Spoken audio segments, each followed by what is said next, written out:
Bonsoir et bienvenue à ce rendez-vous d'actualité. Voici les titres. Messe intellectuelle autour du code électoral à Cotonou. Le clergé catholique initie un colloque sur les enjeux de paix et d'inclusion au bout des différentes modifications du code. On aura la réaction du porte-parole du gouvernement. Et puis, ça y est, le vaccin contre le paludisme est lancé au Bénin. La cérémonie dédiée est intervenue ce jeudi 25 avril au cœur de la célébration de la 17e édition de la Journée mondiale de lutte contre le paludisme. Au Togo, interrogation sur l'avenir politique du pays après la réforme constitutionnelle. Au Kenya, des pluies diluviennes causent des perturbations. Et en France, Emmanuel Macron partage sa vision de l'Europe. À nouveau, bonsoir et merci de nous recevoir chez vous. Je l'indiquais en titre, ça y est, le vaccin contre le paludisme est désormais une réalité au Bénin. Il est officiellement introduit dans le programme élargi de vaccination. Le lancement officiel est intervenu ce jeudi 25 avril qui marque aussi la célébration de la 17e journée mondiale de lutte contre le paludisme. Direction tout de suite à l'ADA qui a servi de cadre au lancement du vaccin anti-paludique. Témoin Benjamin Denayon, Amandine Anyambossou.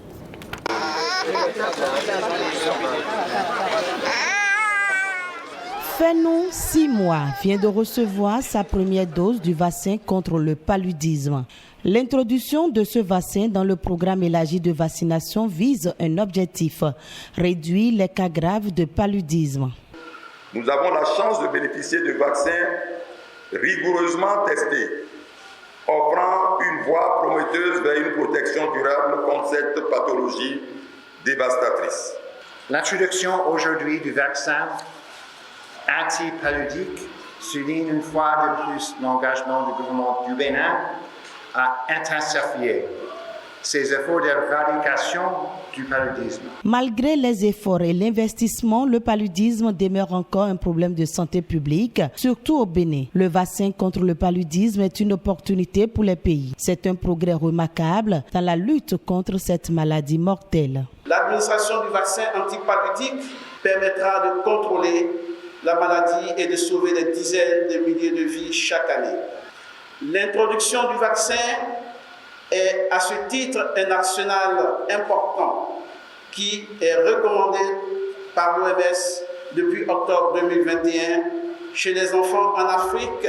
Ce vaccin est un vaccin sûr, mais l'introduction de ce vaccin n'élimine pas l'utilisation des autres mesures. Je voudrais profiter de cette occasion pour rassurer l'ensemble de la population de l'efficacité et de l'innocuité du vaccin contre le paludisme et les inviter à ne pas se laisser berner par les esprits mal intentionnés qui circulent des propos à la limite dangereux. Je reste convaincu que ce vaccin va accélérer l'atteinte de l'objectif d'élimination du paludisme d'ici à 2030. Le vaccin contre le paludisme est gratuit dans toutes les formations sanitaires. Il concerne les enfants de moins de 2 ans.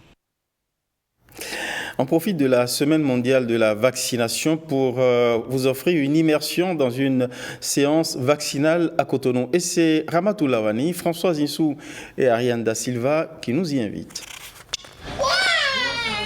Centre de santé d'Aïla Wadje, un jeudi matin à Cotonou. Des mamans y sont pour faire vacciner leurs nourrissons. Mais avant, petite séance d'échange avec le personnel médical pour revisiter le calendrier vaccinal. 9 mois de vaccination, c'est Place ensuite à la séance de vaccination.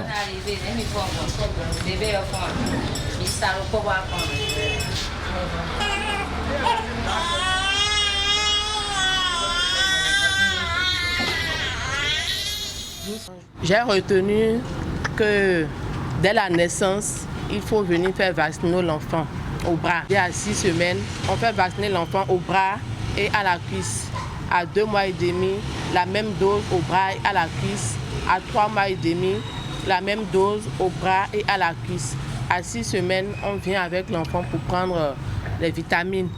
Et à 9 mois, on vient pour la dernière vaccination avant de continuer après 1 an. La vaccination des enfants est d'une importance capitale, aussi bien pour la santé de l'enfant que la quiétude de la maman. Des mamans qui comprennent l'importance de la vaccination. Toutefois, il existe des poches de résistance. Selon des estimations rendues publiques par l'UNICEF, un enfant sur 5 ne serait pas protégé contre la rougeole et 7 filles sur 8 ne seraient pas vaccinées contre le papillomavirus humain à l'origine du cancer du col de l'utérus. La semaine de la vaccination 2024 vient donc aider à inverser la tendance. Le message fort cette année, c'est de rattraper tous les enfants et de leur donner les doses de vaccins. Il ne faut pas avoir peur de la vaccination, il faut avoir peur de la maladie. C'est la maladie qui tue, c'est la maladie qui fait des dégâts et la vaccination n'est que la réponse, donc la réponse en termes de protection. Donc il n'y a pas de crainte. Il peut arriver qu'en faisant la vaccination, il y ait des situations indésirables, mais c'est des situations qui sont désirables. C'est pas ça. Dans les cas de fièvre, une injection des enfants, c'est des situations désirables et Désolé pour ces quelques petits couacs qui sont intervenus dans le sujet précédent. Je vous l'avais promis en vitrine de ce journal. Voici les échos de cette messe intellectuelle organisée au Palais des Congrès de Cotonou sur le code électoral. À l'initiative, la conférence épiscopale du Bénin. Le thème central du colloque pointe des enjeux de paix, d'inclusion, de vivre ensemble qui pendent au bout des différentes modifications du code électoral au Bénin, et ce, depuis les années 90 à ce jour. L'adresse inaugurale a été prononcée par l'archevêque Roger Rongweji et est éloquente. On l'écoute. La fraternité qui nous rassemble nous permettra à coup sûr de répondre, si nous y croyons, aux défis sociaux, politiques et économiques que connaît notre pays. Face à tout problème de construction nationale, nous pouvons trouver en elle les ressources pour des solutions durables.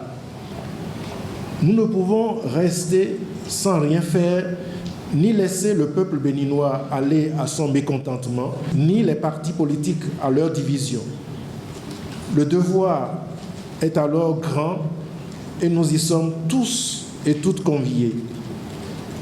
Il importe de prévenir en veillant et en œuvrant pour la paix sociale, la paix dans les cœurs, en faveur de tous les citoyens de ce pays.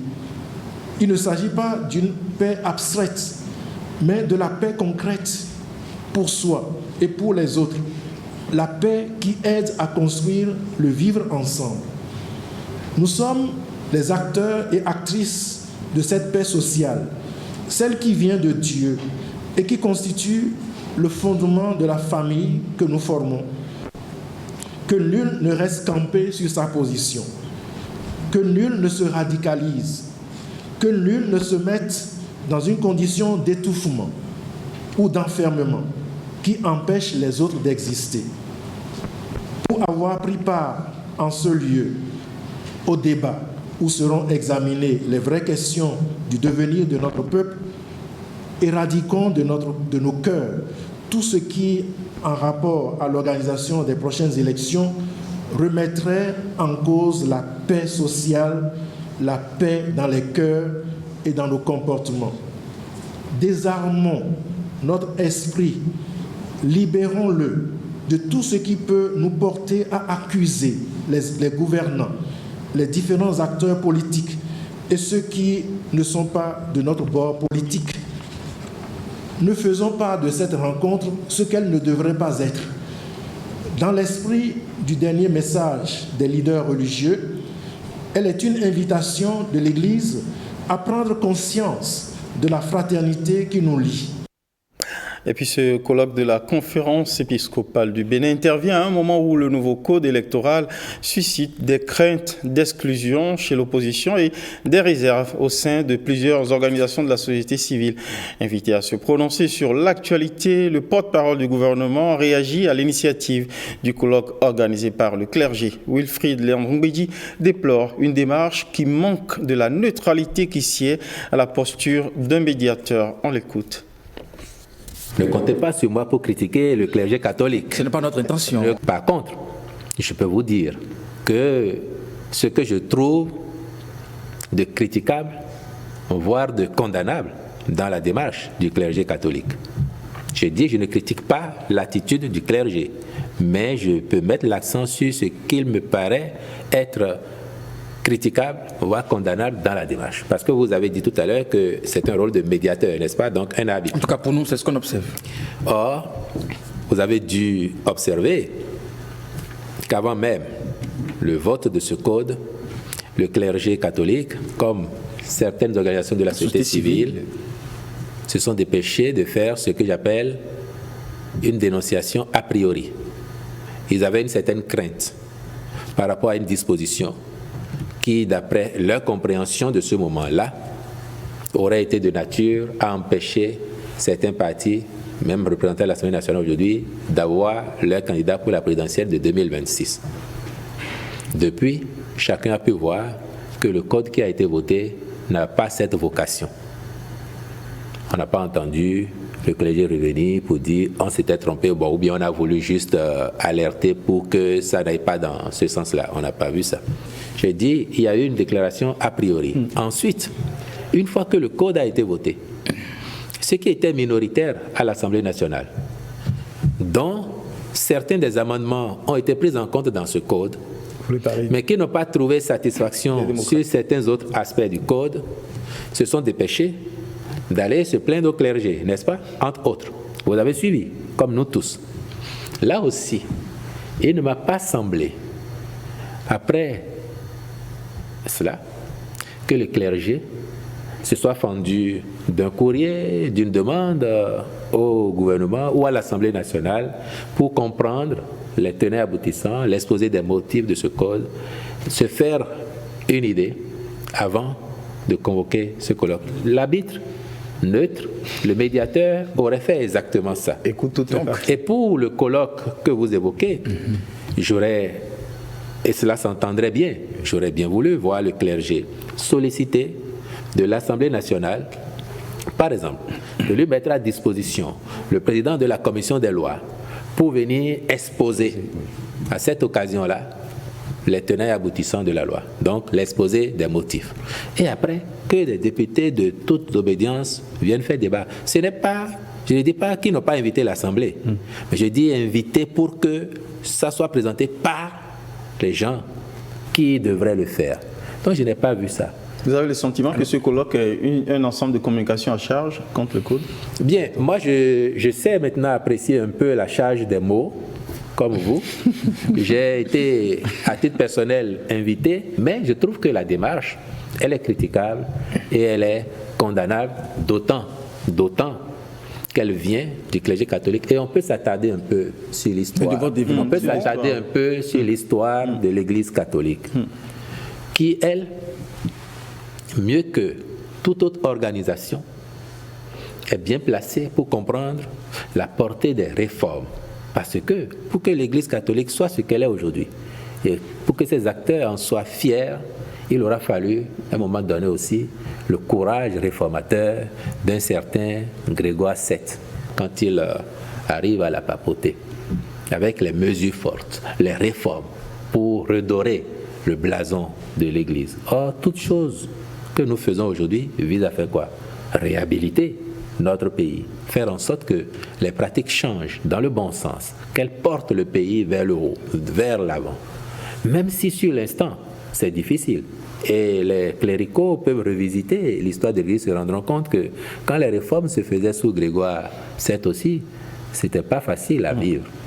Mais aujourd'hui, je crois que chacun d'eux est fier d'appartenir à cette grande famille qu'est l'Église catholique. Nous rêvons aussi que demain, passer le temps des querelles politiques sur le moment, que tous puissent dire notre pays a progressé, nous y avons tous contribué d'une manière ou d'une autre, à travers nos réticences, à travers nos critiques, à travers les injures à ceux qui les faisaient, mais aussi à travers notre compréhension et notre accompagnement de cette dynamique. On reste toujours en politique, mais cette fois-ci pour parler de l'actualité des partis politiques de l'UPR, notamment du 10 au 23 avril. Des militants du parti Union progressiste Le Renouveau ont visité la Chine. De retour au Bénin, ils ont délibéré auprès de la haute direction politique du parti au siège national de l'Union progressiste Le Renouveau à Cotonou. Ramatou Lawani et Ariane Da Silva ont tendu l'oreille. Ensuite. L'Union progressiste, le renouveau à l'école du Parti communiste chinois. Des militants de l'UPR ont effectué en Chine un séjour de 2 semaines. Ils en savent désormais un peu plus sur l'histoire de ce pays et le processus ayant abouti à son développement. Ces 2 semaines ont été émaillées de rencontres avec des diplomates, d'illustres diplomates, avec des économistes de renommée internationale chinois, avec des cadres de l'administration et également il y a eu des visites. La conception de la religion chez eux est basée sur la théorie de Confucius. Le développement d'une nation dépend du travail des citoyens. Un modèle chinois qui impressionne et inspire. Il faut dire qu'il y a de cela une trentaine d'années, la Chine n'était pas encore sortie de l'extrême pauvreté, mais aujourd'hui, la Chine a non seulement su sortir de l'état de pauvreté, mais a pu se hisser au rang des grandes puissances mondiales. C'est une grande école, nous avons beaucoup appris. J'ai compris qu'il nous faut des partis forts et il nous faut également former les jeunes. Parce que l'avenir de notre pays doit se baser sur la jeunesse en réalité. Ce que j'ai vu en Chine, tout le monde reste sur une table, donne les idées et on développe pour évoluer. Donc c'est un exemple que nous devons cultiver en notre sein. Ne pas se déchirer. Cette visite en Chine des militants UPR s'inscrit dans une vision chère au parti. Nous rentrons dans une perspective de formation, d'imprégnation de ce qui va bien ailleurs. Mais nous sommes tenus aussi d'en faire l'inventaire à l'égard de notre système politique, de pouvoir en tirer le meilleur pour notre pays. Étant revenu de cette expérience, vous êtes en devoir de la restituer dans le cadre de l'école du parti. Pour relever ce défi et pour renforcer les capacités de ses membres, d'autres militants UPR auront eux aussi l'occasion de s'imprégner de l'expérience chinoise. Des acteurs politiques de la mouvance présidentielle notent l'action gouvernementale à la question de savoir, après 8 ans au pouvoir, ce qu'on peut retenir de la gouvernance du chef de l'État. Les élus municipaux de Cotonou appartenant à la mouvance présidentielle se sont exprimés sur le sujet. C'est à travers une déclaration dont voici un extrait que nous proposent Alain Sochouma et Brice Chibozo. Nous, les 13 chefs d'arrondissement, les élus municipaux et les élus locaux de la ville de Cotonou, avec le soutien du maire et de ses adjoints, voudrons à travers la présente déclaration exprimer notre reconnaissance et notre profonde gratitude au gouvernement et à son chef, le président Patrice Guillaume Athanase Talon, pour les investissements colossaux consentis dans la municipalité de Cotonou depuis 8 ans. En 8 années de gouvernance du président Patrice Athanase Guillaume Talon, la capitale économique de notre pays, Cotonou, a bénéficié des meilleurs projets infrastructurels qui l'ont élevé au rang de la réelle vitrine du Bénin. En début de sa mandature, la réalisation des travaux de l'EPI réalisés à l'aide de Cotonou ont permis de sauver plusieurs habitations qui étaient sous l'emprise de l'avancée de la mer. La construction et la modernisation des marchés secondaires de Cotonou, avec des normes requises au niveau du 1er, 3e, 5e, 8e, 9e, 11e et 12e arrondissement de Cotonou. Ces réalisations renforceront le nombre de places disponibles dans les marchés, qui était un problème crucial des usagers de ces marchés. La réalisation dans les 13 arrondissements de Cotonou des travaux d'asphaltage et de pavage des différentes rues ont métamorphosé nos quartiers. Notre cadre de vie est plus attrayant et la mobilité plus aisée. Nous saisissons aussi la même occasion pour rappeler à l'attention du Monsieur le Président de la République que nos mains restent tendues pour accueillir d'autres projets complémentaires prévus dans le programme d'action du gouvernement.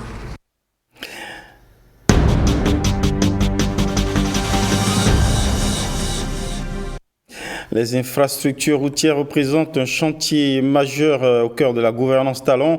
Plusieurs projets sont dédiés aux besoins de relier les communes entre elles. Ainsi, plusieurs communes sont désenclavées par des routes bitumées. Les chantiers sont déjà lancés depuis plusieurs mois. Le dossier politique de ce journal remonte ces routes pour explorer leur évolution. Sur les routes, Ghislain Poguet et Jean Lombima. À partir de 2016 au Bénin, la décision de doter le pays d'infrastructures routières modernes et adaptées est visible dans tous les programmes et projets. Les différents programmes d'action du gouvernement, le PAG 1 et le PAG 2, ont consacré cette volonté politique et l'ont érigée en priorité. L'asphaltage. Le mot désigne dans cette mouvance l'aménagement du cadre de vie, l'aménagement de la voirie, façade à façade. Les grandes villes du Bénin ont fait leurs toilettes. Pas celle du Grand Nokoué seulement. Les autres aussi ont eu leur chantier d'aménagement. La ville est nettement propre. Tout à l'heure, j'ai fini de boire de l'eau, mais je n'ai pas voulu jeter parce que ce n'est plus comme avant. Asphaltage 1, asphaltage 2, aménagement du Grand Nokoué et la mise en œuvre de cette volonté politique ne s'arrête pas là. J'aurais bien voulu que les choses aillent plus vite. Mais nous venons de si loin. Nous venons de si loin que aller plus vite peut relever de l'utopie. À présent, ce sont les communes qui sont en train d'être reliées entre elles par le bitume. Du nord au sud, les chantiers sont ouverts dans plusieurs départements. Plusieurs communes sont déjà reliées entre elles.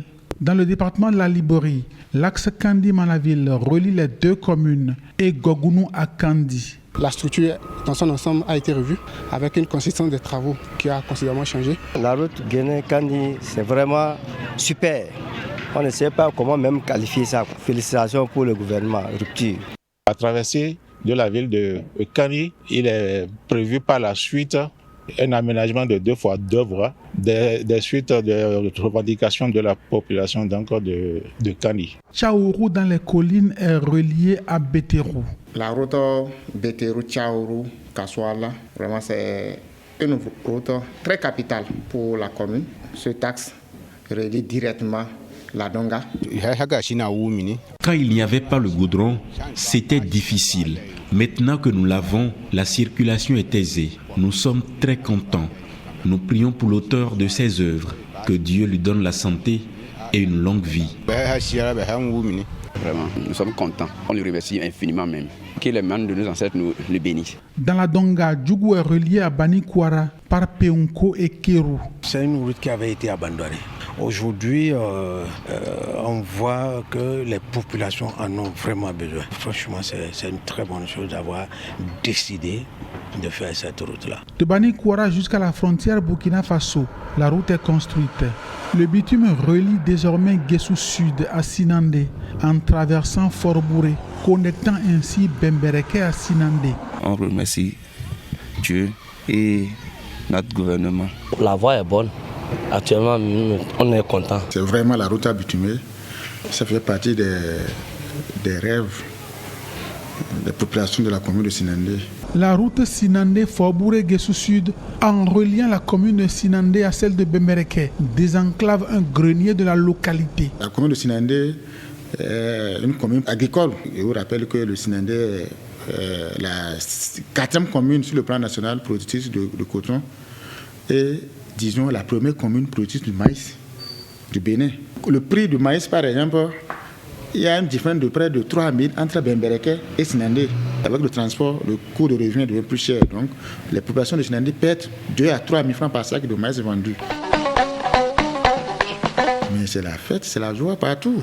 Nous remercions sincèrement le gouvernement de la rupture. De Godomé à Alada, La route en construction va relier Abomey-Calavi et Alada en 2 fois 2 voies. Quand ça serait terminé, on aurait un ouvrage de 26 mètres de largeur, ce qui veut dire que 3 véhicules dans chaque sens avec les motos. Par ces grands travaux, des bassins cotonniers sont désenclavés, des greniers de vivriers sont connectés aux grands marchés et des communes entre elles.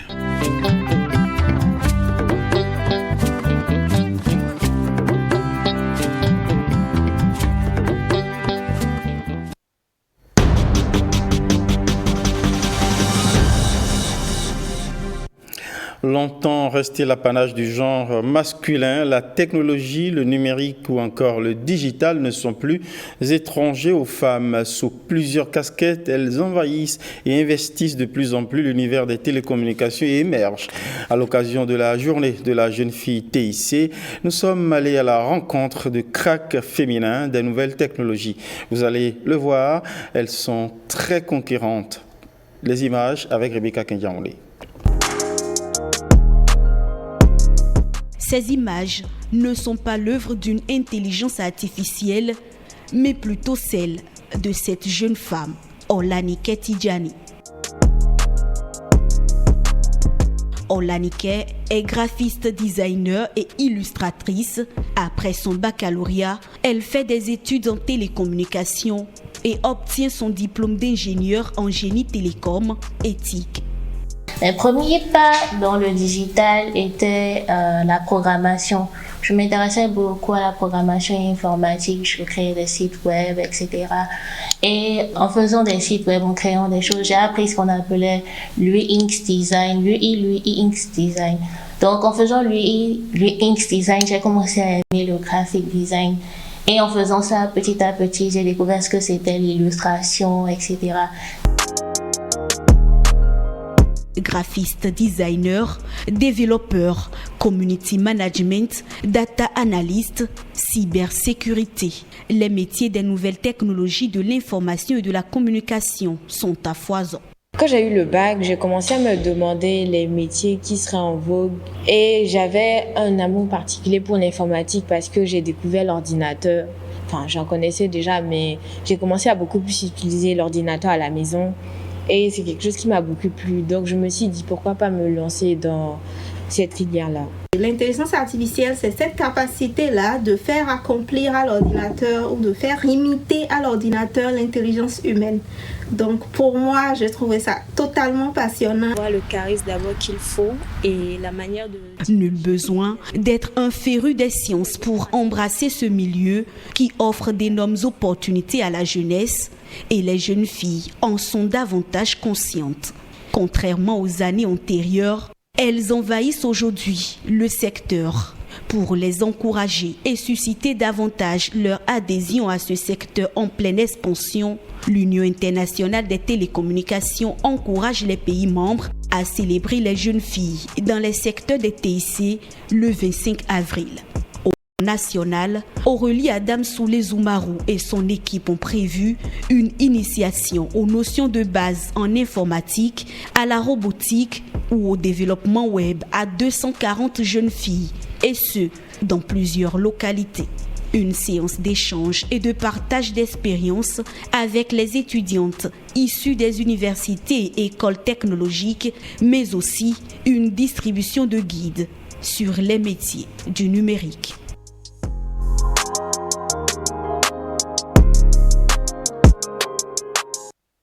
Le numérique, le digital, on en parlera aussi à ce Festival international des arts du Bénin qui a ouvert ses portes pendant 6 jours. Le public va découvrir l'art dans toutes ses dimensions. Une occasion aussi pour réfléchir à l'évolution des industries culturelles créatives en rapport aux identités en Afrique. À l'ouverture, le promoteur Ulrich Adjovi annonce des opportunités toutes nouvelles à dégoter. Marlène Kassa, Simon Villon. 6 jours durant, à la place de la valeureuse Amazone du Bénin et d'Afrique, un marché culturel s'anime. Tokpar. La danse, la littérature, le cinéma, les arts plastiques, le théâtre, la musique et même la gastronomie de divers horizons se font voir à l'occasion du FINAB, Festival international des arts du Bénin. Pour cette édition, nous avons rajouté l'influence art, qui est un domaine émergent. D'ailleurs, cette édition consacre des talents émergents dans tous les domaines d'art. On a beaucoup d'artistes aujourd'hui, jeunes, béninois, qui ont du talent, mais qui n'arrivent pas à se vendre à l'international parce qu'ils n'ont pas les canaux. Le FINAB leur donne un portail d'information, un portail de communication, afin qu'ils puissent se vendre, qu'ils puissent vendre leurs œuvres à l'international. Plus qu'un symbole du multiculturalisme, le FINAB est un label futuriste du génie créatif du continent africain en exposition. C'est une opportunité d'aller apprendre, c'est une opportunité de nous mettre dans le réseau. Parce que c'est comme on le dit en fond, quand on n'est pas dedans, on n'a pas comme on veut. Je voudrais aussi exhorter le public, notamment les passionnés d'art et de la culture, à se déplacer pour savourer les prestations artistiques. Je voudrais enfin exhorter les artistes et les acteurs culturels à prendre une part active aux masterclass et aux différentes formations. Déjà à sa deuxième édition, cette grande fête des arts africains s'anime du 23 au 28 avril 2024.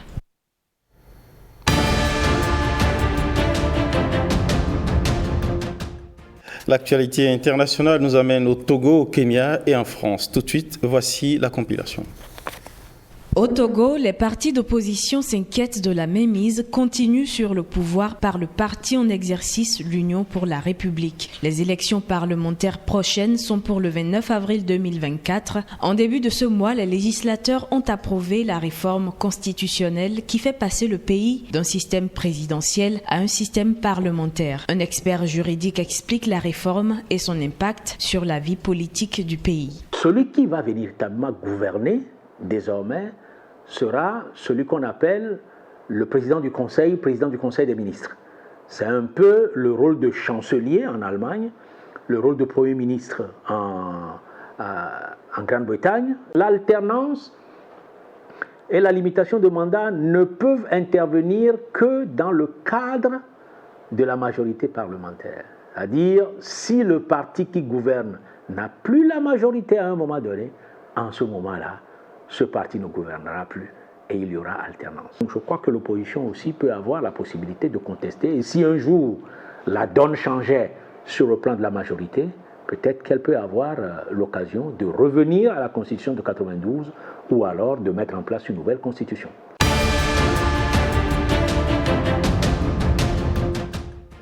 Des pluies torrentielles et des crues inondent les routes et provoquent des dégâts et des perturbations dans la capitale kenyane, Nairobi et ses environs, y compris le comté voisin de Kiambu. L'Afrique de l'Est connaît un niveau inhabituel de précipitations en cette saison des pluies, intensifiée par l'effet du phénomène climatique El Niño.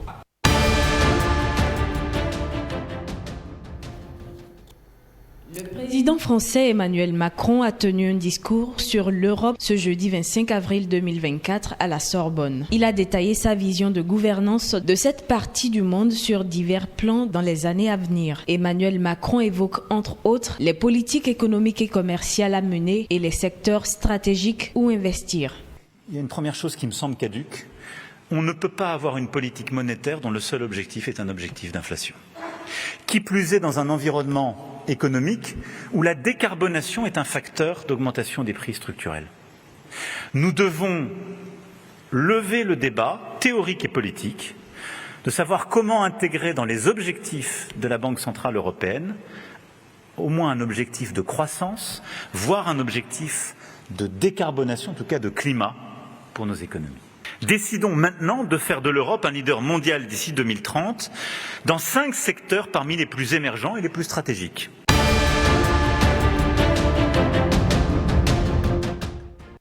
Ainsi se referme ce journal. Merci de l'avoir suivi. Merci à toutes les équipes. Bonsoir chez vous.